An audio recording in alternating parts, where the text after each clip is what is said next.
Afrique du Sud, à Johannesburg, et une autre prévue à New York auprès des Nations Unies elles-mêmes.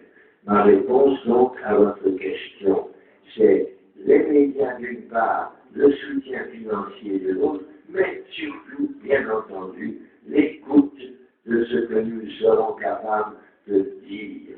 Voilà ma réponse. Et comme toujours, quand je réponds à une question, je renvoie volontiers à la personne qui l'a posée pour qu'elle me dise si cette réponse la satisfait ou si elle a quelque chose de plus sur quoi elle voudrait avoir mon sentiment.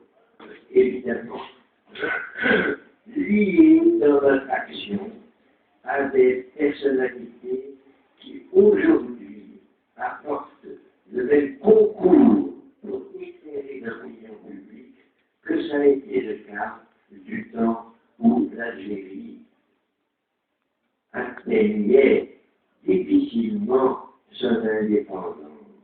Ce ne sont pas seulement des Français, ce ne sont pas seulement des musulmans, ce sont aussi des Israéliens eux-mêmes. Par chance, nous avons été convoqués en Israël par les quelques Israéliens courageux qui aujourd'hui proclament la nécessité de faire toute sa place à la Palestine au Proche-Orient. Je pense à un homme comme Michel Warshawski, à une femme comme la grande journaliste Amira Haas. Ils ont, me semble-t-il, la même attitude que ces hommes auxquels vous venez de faire allusion. Vous pensez à Jean-Paul Sartre, à Simone de Beauvoir et à d'autres.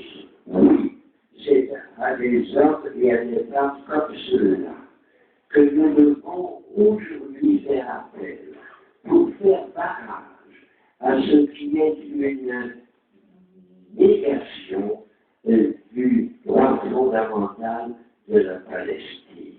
C'est eux qui nous ont appelés il y a maintenant quelques années pour dire ne confondez pas le gouvernement d'Israël avec la volonté mondiale de la diaspora juive.